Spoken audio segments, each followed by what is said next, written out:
I do is win, win, win, no matter what.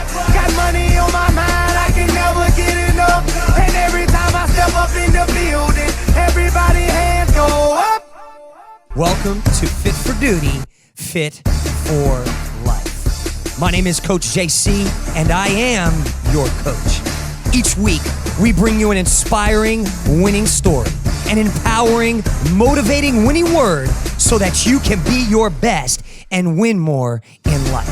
Thank you for joining us today, and now it's time for you to be fit for duty and fit for life. Yo, what's up, guys? Coach Isaac here alongside Coach Wade. Yeah, we're rocking your Fit for Duty, Fit for Life podcast today, guys.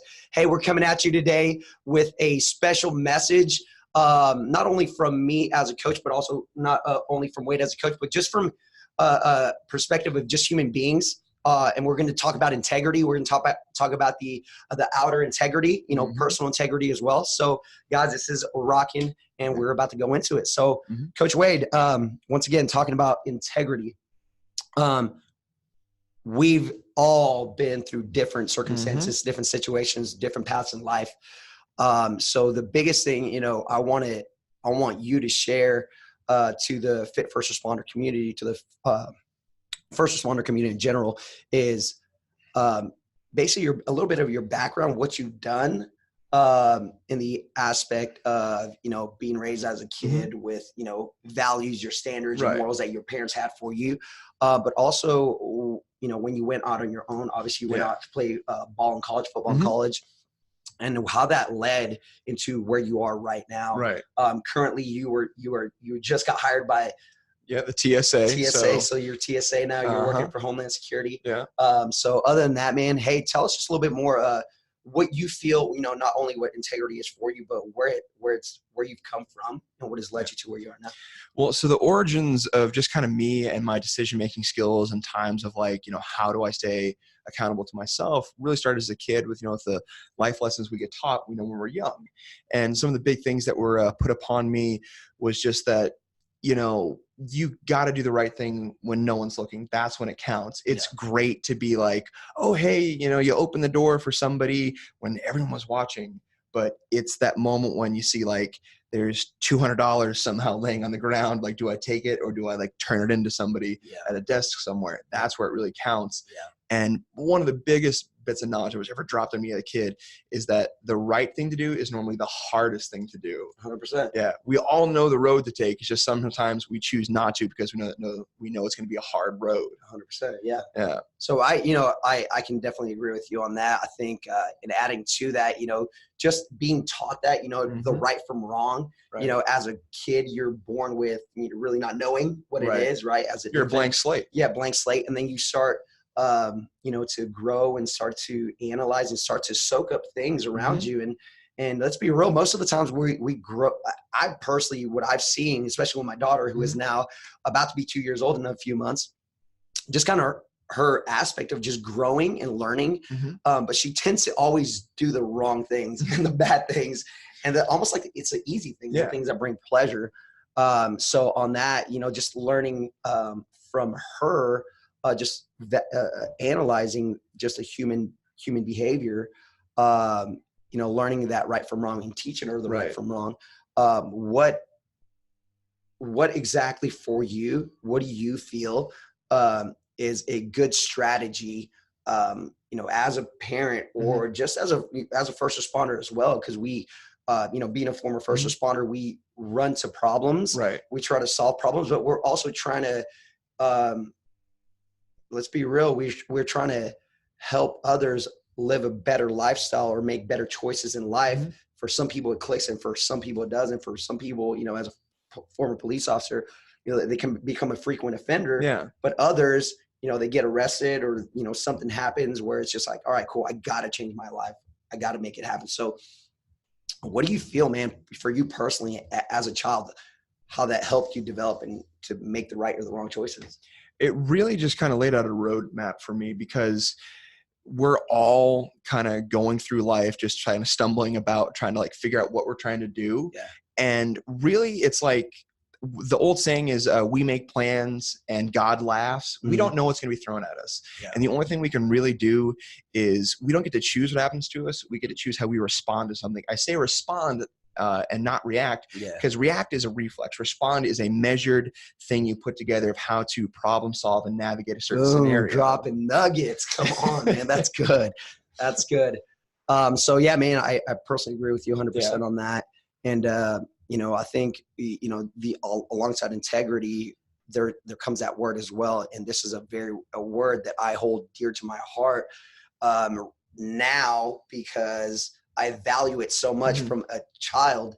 Discipline. Yeah. And I think discipline from, you know, being disciplined as a child from, you know, my mother, really, you know, single parent home, just led to basically her just being a little bit, being tighter, because there was 4 of us, you know, it was just her. So she had to make sure that, you know, discipline was set at home, because, you know, who would have thought discipline has led to where I am currently right now in my own personal life at home as well. Well, for me, and I think this is true for everybody, discipline and integrity is not something you can ever check at the door. It's got to go with you everywhere you go. Yeah. It's got to be tattooed to your DNA. I mean, it's just, if you want to get to where you want to go in life, you have to decide every moment that I am going to be true to myself and who I want to be. Yeah. Yeah. So let me ask you this, man. So I know personally where I've been through, and I know that there was a lack of discipline. There was a lack of integrity, of personal integrity to me, to what happened within my situation in my life and my circumstance. Meanwhile, I was a police officer, right? Which ultimately led me really to resign my position as a police officer due to the actions that I took, because I lost, what I feel I lost that integrity during that time. So for you, has there been a point in your life where you have felt exactly that, where you kind of went by the, you know, the seat of your pants, you made the easier choices, right? And it led you to, let's be real, a negative consequence. Right. Is there? Oh no, I led a perfect life. I've never made mistakes. Yay! Come on. Only if we all had that. I've made so many mistakes, and I'm grateful for all of them because I've learned so much. And one of the things, you know, we've talked about recently, and we even watched a couple really great videos about from podcasts, is things happen for you, not against you. 100%. They help, you know, build you up. But probably the hardest time in my life is when I was going through college. I was in such a bad headspace. I'll lay the background for you. I had just got to college. I was playing football. And just before that, I had in high school, all of my grandparents die within about, like, I want to say 20-month period or something. So I was a little, you know, off my kilter. Wow. So that was both sides. Both sides, mom and dad, and then a couple great uncles and aunts thrown in the mix because, you know, I've got a big family. Yeah. And then what proceeded to just layer on top of that is I went to school in Joplin, Missouri, which is a wonderful town filled with great people, but I went there right after the Joplin tornado. Oh, wow. So it was a very depressed place, and people just kind of walk around in fog because they're still trying to get over it. Yeah. And then I was in college, and you had that environment going on where everybody's, you know, messed up about the tornado. I tore out my shoulder. We had a new coaching staff come in. New coaching staff came in and said, hey, you know, you're in a sling. We don't really know you. We're going to cut your scholarship. Wow. They cut my scholarship. And then I just kept getting in a worse headspace to where I started to lose my own story and stop thinking about who I was. Because in high school, I had developed this ironclad personality of I have to achieve. I will not stop. I will keep going. Yeah. And I just kept getting beat down by all this. And basically punched in the face hard. Oh, and I was starting, I wasn't on the ground yet, but I was starting to, you know, lose my, you know, stance. Yeah. And then I ended up moving and transferring to another school, Arkansas Tech, another great program. But I was hit with some more adversity. I was there probably about 6-7 months, and then I get a notification from a friend that one of my old football coaches at Missouri Southern had actually been murdered. And it was a really strange scenario. And, you know, that kind of took me off my, you know, base a little bit more. And just whenever you have that happen, it's just you don't know what way's up, and you just kind of walk around in fog. And the hits just kept coming because about 3 months after that, my brother died in a car accident. And wow. Yeah. And it just kept rolling on. And then fast forward a little bit of time after that, I had a friend commit suicide who was one of my best, closest friends, my football team in high school. Yeah. And then to go even deeper than that, I, jumping back to Joplin, I had two other teammates die in a car accident. Wow. And now jumping forward again, I'm sorry, this is kind of a strange zigzagging story. I then had another teammate at Arkansas Tech drowned on a float trip. And Wow. I just got so depressed. I just got so in my head that I realized, because I was very dissatisfied with my career in college because I just didn't get to achieve what I wanted to achieve. It's because I wasn't mentally in the game. Yeah. My integrity was gone. I wasn't able to pull myself out of that funk. Yeah. And I just got so down that I eventually had to realize that, man, I was, probably 100 pounds overweight that I needed to be. I was playing offensive line. They wanted me so big. And I was carrying this weight on me that was more than just a physical thing. I just was having the hell beat out of me. Mm-hmm. And I had to have a moment where it wasn't even like a rock bottom. It was just, I'm done with this. I'm just no more. And that's when I found my inner self again. For years, I felt like I was walking around out of my own body, that I was watching my own life pass by. And I just had to be like, I'm done with it. And I just remember a very distinct moment when my integrity felt like it clicked back on. Let's just stop there. Yeah.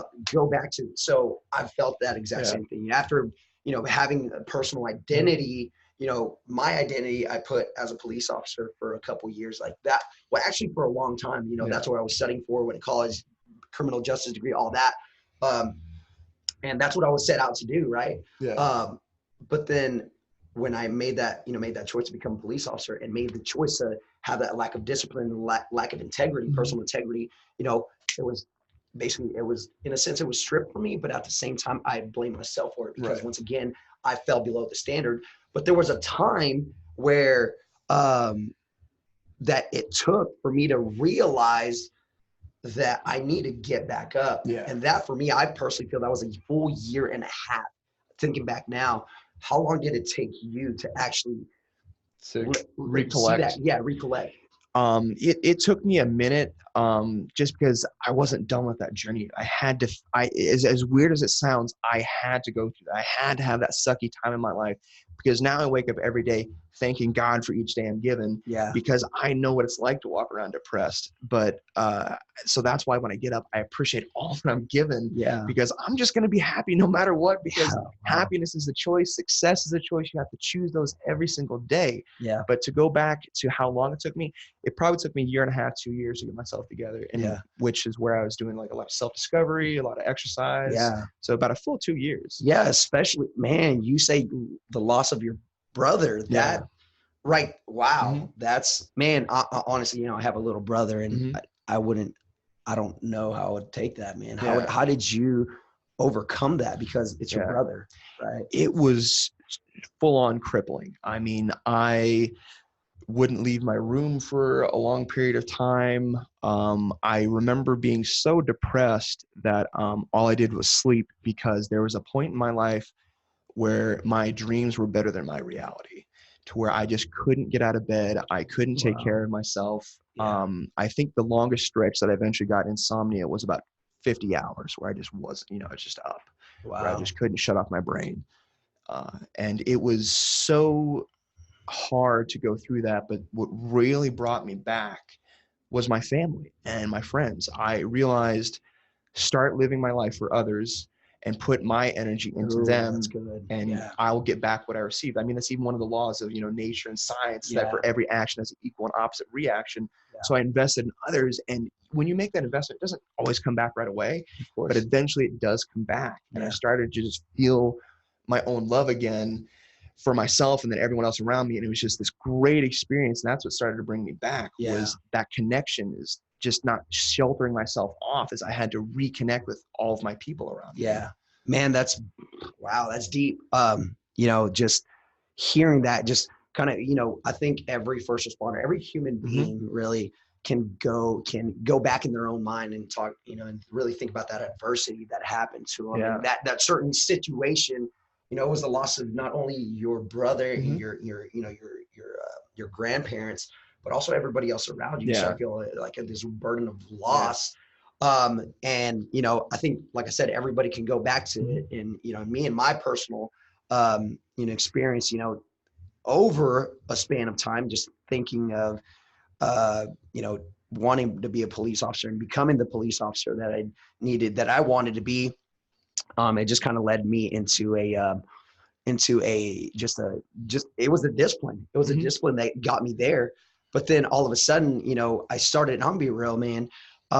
You know, it was temptation to me. You know, I don't know what it was inside of me, but I always felt that there was a lack on, you know, affection in my life, you know, and, you know, did therapy for a couple years and did all that. Which no one needs to knock therapy. Everyone can do therapy. People in one of the best places in their life still might need to do therapy because we all have to deal with life in a different way. 100%. And I just knew that, you know, when I started doing therapy, it like basically things started to come up from, you know, childhood and stuff like that.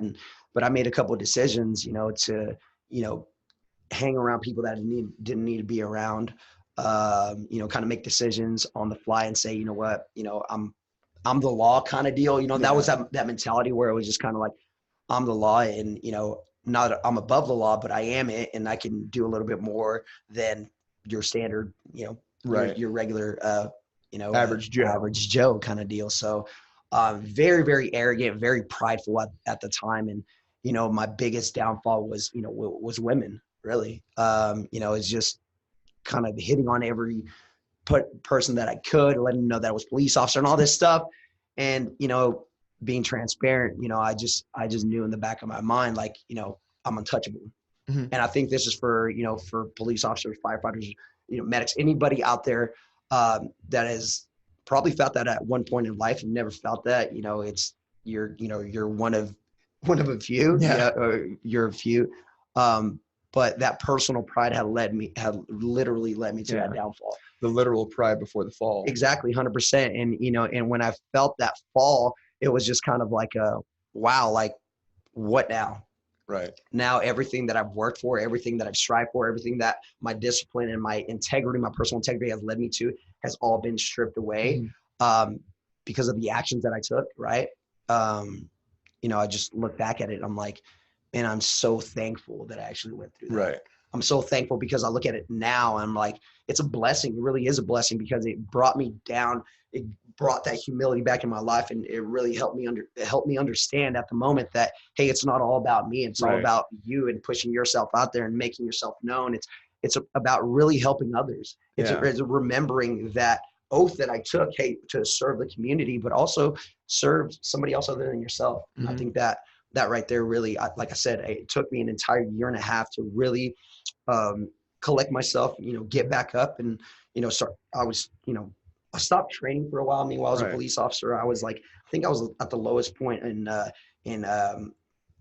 my physical body. Right. I was, you know, I would look in the mirror and I'm like, man, if I could only go back to my college wrestling days and have that figure, I was lacking because I didn't have that, like I said, that personal integrity and that discipline. The drive. Yeah, the drive. And then from there, it's the mental, from the physical, it led to the emotional and the mental as well. And I was just kind of like not on my game.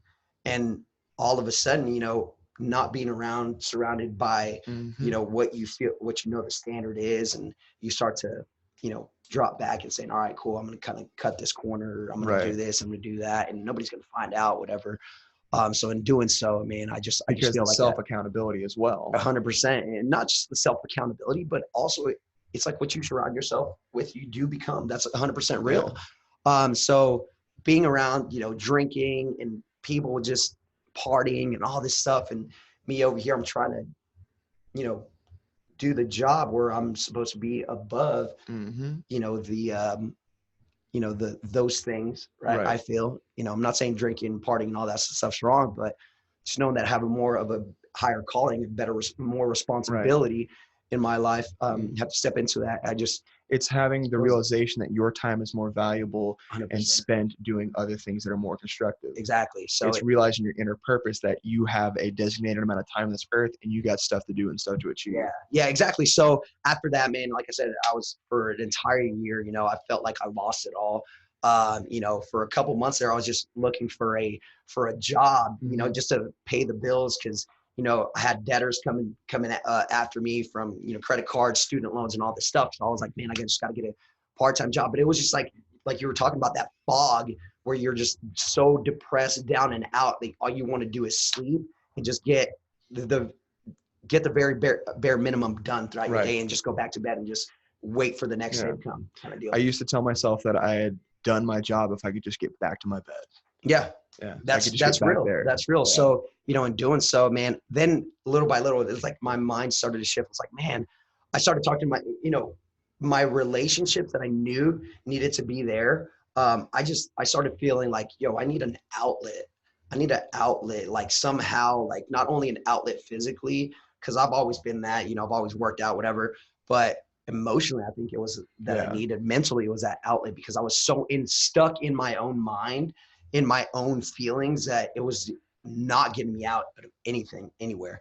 So I started reaching out to my parents again, man. I started calling my mom every other week, and my mom for a little bit there, she reminds me now. It's like, remember when you used to call me just a few years ago? Now you don't call me as much anymore, right? So that mom guilt. Yeah. So I'm just like, all right, thanks, mom. All right, talk to you later. Bye. Right. But yeah, just getting like, it didn't click. And it wasn't like there's this point where it just completely clicked and everything is back to normal. It was the steps, one thing at a time. I started talking to my mom a little bit more, started talking to my dad a little bit more. And then from there, reaching out to my siblings and stuff like that, and just making an effort. And I think that's one of the biggest things that we need to do if we're down and out, or if we're in the dumps, is make a small effort. It doesn't have to be this great effort. It may not click for you at the time being, but it's making a small effort, whether it is to, walk outside, reach out to somebody. Mm-hmm. But I honestly believe that, during that time of, going through this depression, but also trying to mend myself little by little in my mind, I was like, well, let's get back on the game. Let's get back on the horse, making those calls weekly with my parents.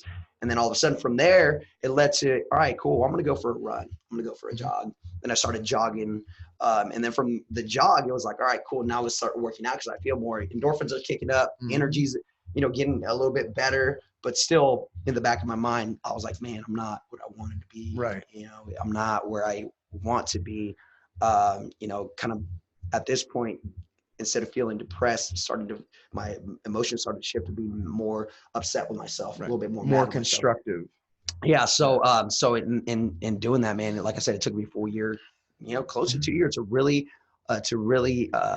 wake up and say, all right, cool. So now that you've gone through that, experience, now that you've done what you've done in the aspect of, drop your standard, how can you get back on your horse and develop and raise a standard?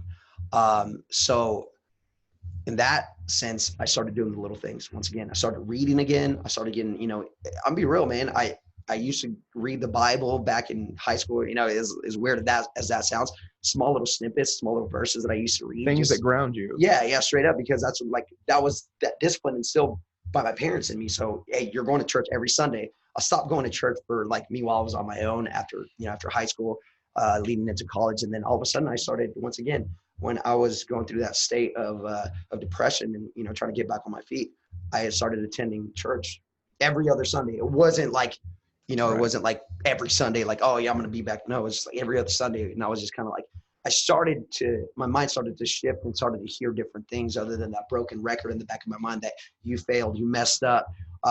Hey, there's hope. Hey, there's a future. What happened in your past doesn't define who you are, right, and what your future is going to be. So once again, it's getting in that, not only in the community, but also getting in the word, getting in what's playing inside your mind, what you're listening to, that I really think that really got me out, doing my exercises, reading on my own, reaching out to people, I think really helped with that entire journey, and it led me to where I currently am right now, man. So, oh yeah. In saying that, what actually helped you get to the exact same place where you are right now? I think there's a lot of similarities in the path that we both took. And that's the funny thing, is that you'll see most often in life that there's more similarities between people's paths than there are differences.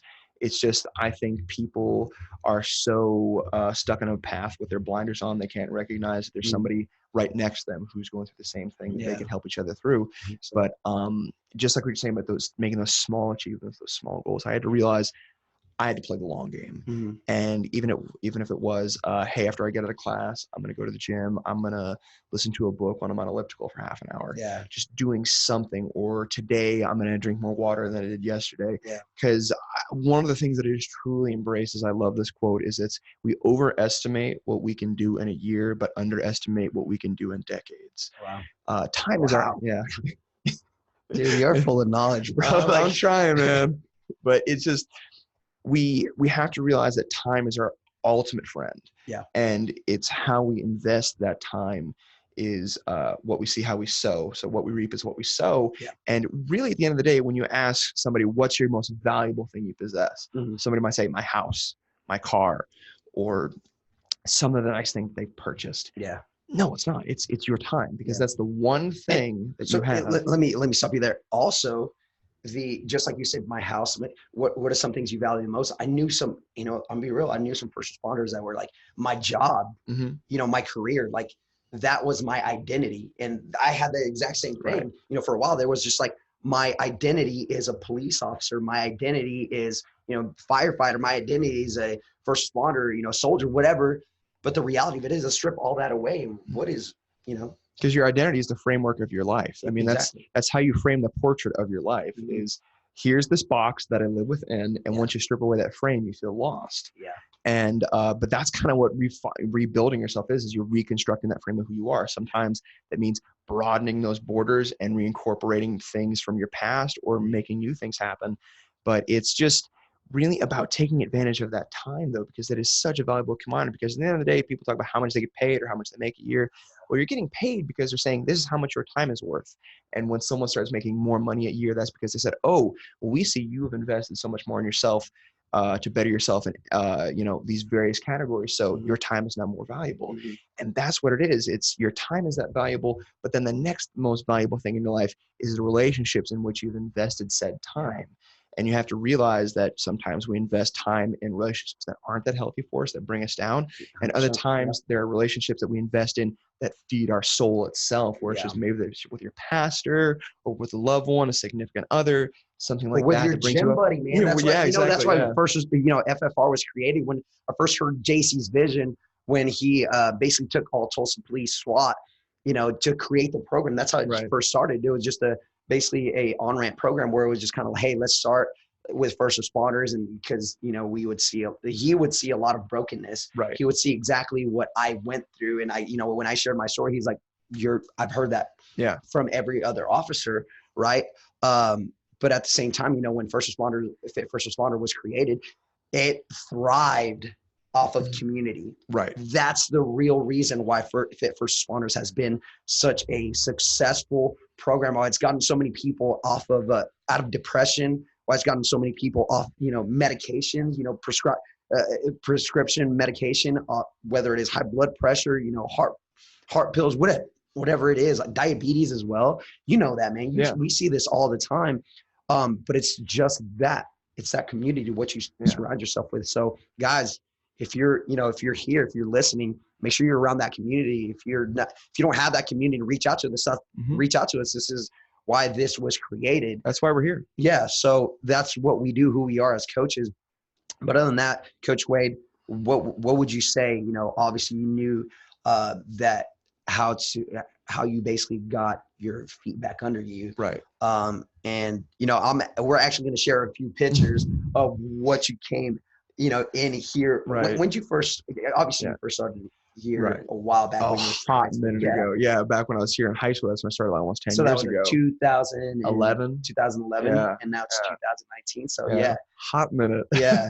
But I remember, man, when you first showed me your pictures, when you first started, obviously you were amped up, large and in charge at the time being.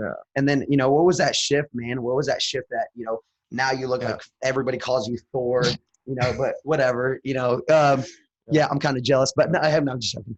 So on that, like, how did that lead you how to transition from A to B, and what do you feel is what's a golden nugget that you give somebody to defer that transition, to make that transition? Well, for that, I just had to start defining where I wanted to go, because it's like there's a lot of people who feel lost at sea, but that's only because they haven't set a destination. You can't decide where you're going to go if you literally haven't decided where you're going to go. Yeah. And it's something as simple for me is that I have a really great appetite, and I still do. So don't think that hasn't changed. Like, oh, Wade lost a bunch of weight, now he doesn't eat a lot.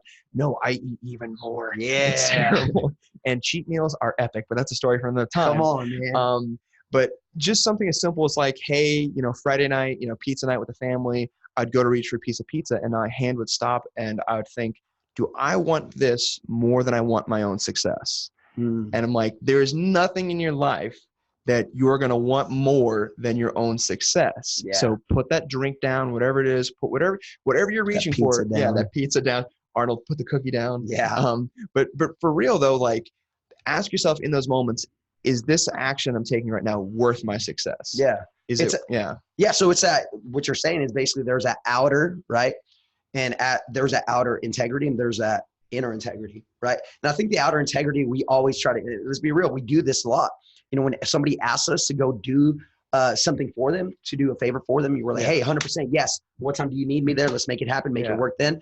And then all of a sudden you make that happen, but you break the promise and you break that personal integrity to yourself to say, hey, I'm going to go to the gym at 8 a.m., go to that session, and you show up either late or you don't show up at all because you say, I'm too tired today. This happened last night, whatever. Didn't get enough sleep, or I didn't eat enough. I'm not hydrated enough. You just give yourself an excuse. Why do that? Why do you have that outer integrity for somebody else where you're able to help somebody else not only succeed, but you help them thrive, but you don't help yourself thrive? Like, what do you feel with that? I mean, well, I feel that when you make an outward proclamation that you have that peer pressure to do something, you feel that you have more dedication to something because you're being observed. And that's also another scientific principle. When you observe something, you change the outcome. But when you have just an inward, like, silent promise, is what we've heard referred to, is that when it's just you holding you accountable and nobody else knows about this deal you've made with yourself, it's really, really hard to keep. And another thing is, our thoughts have a lot of power to them, and our voices have a lot of power to them. We have to think something, and then we have to say it before it ever comes to fruition. The Wright brothers had to say one day, hey, what if we make a plane, before they ever made a plane? So you have to verbalize the goals you have and let other ones know around you. Yes. Yeah. That's real, man. I think, you see this on the personal development side. You see this, Coach JC talks about this all the time. It's the vision. You have to speak the vision. You have to look at, foresee the vision before it happens. Right. But if you have the vision, like for us, it's like vision is to touch every first responder we can touch in the United States. Right. That for a while they were like, it started to come to fruition because we spoke it, but we actually took action as well. Yeah. Right. To make that happen, we launched ffronline.tv. We've reached out to the departments. So we've made we've taken action, but now our vision, and we're talking now, it's worldwide. Yeah. Right now we have the internet worldwide. So now that we're not only touching lives within the North America, we're touching lives worldwide. And it's starting to happen. It's coming to fruition because we spoke the vision, we spoke, and we are having faith that it's going to happen. And we're not talking about, religious faith. We're just talking about faith that, hey, we believe that this is a program that will change lives, that will make an impact, and will just come to not only our fruition, but the fruition of what others see within themselves, the faith that they have within themselves. Or if they don't have any faith at all, hey, let's give them a couple of seeds. Let's plant a couple of seeds so they can actually have that faith again and absolutely make strides. So, but on that, Coach Wade, hey, let's just give them a couple action steps what they could actually do in order to, once again, get back on the ball, get back on the ball, get back on the horse, and just make things happen. So first thing, I personally know, this is one thing that will make you successful, and you already said this, is speaking. Right? Yes. What are you speaking? The tongue, right, can speak life or death. How much death are you speaking daily? Right. And you got to make that analysis, because you can't speak life right? If you're speaking death, if you're speaking negatively. And what we mean by that is the positive versus negative. Like when you drop something, are you saying, oh God, great, another thing I need to deal with? Or are you making light of it? Like, oh, butterfingers, or just like trying to be funny. It's like staying positive is a real thing. It's keeping that energy in a proper direction. Motion tends to stay in motion, so you have to keep moving yourself forward in a positive direction. But absolutely, I think speaking a goal is great, because once you have that goal, it gives you something to aim for. But then being committed to it and really just playing the long game, realizing you're not going to get there tomorrow. I guarantee you, no matter what your goal is, unless it's to wake up tomorrow, you're not going to get there in one day. You have to realize this is going to be a long time, but I'm okay with that. I'm committed to that. And you have to set short-term goals in between, just to help segment it up to reach it. Yep. And celebrate the small victories along your journey, guys, because that's one of the biggest things. If you look and you're not seeing the ultimate goal, right? It's so frustrating. It's so you can just kind of come down on yourself because of it. But if you celebrate the small little journey, or the small little wins, like, hey man, I made it to the gym today, so physically I won today on my physical fitness. And it motivates you to keep going. Yeah. And not only that, hey, today I read my book that I told myself that I was going to read. I read a paragraph out of the entire book. Hey, I still read today. Still celebrate that win. It's celebrating the small wins along the journey in order to get you the ultimate win to make sure you finish that race. Absolutely. So that's another one. Is there any other golden nugget that you would like to share with them on how to? Absolutely. Just embrace your life for everything it gives you, because nothing happens by coincidence. It is all happening for you, not against you. Just realize that if you could talk to yourself at different points in your life, just even talk to you in the past, the advice you'd say is, hey, this is going to make you a better person when you get to my point in life. Or if your future self could come back and talk to you, just think about how that all builds, because we are on this earth to do two things: learn lessons and teach lessons. So the day we stop learning is the day we're put in the ground. So you just got to keep digging in and investing and learning and sharing information with others, because that's what it's all about. And that's growth. Like, that's just how you grow the mind. That's how you grow the body as well. You got to put it through pressure.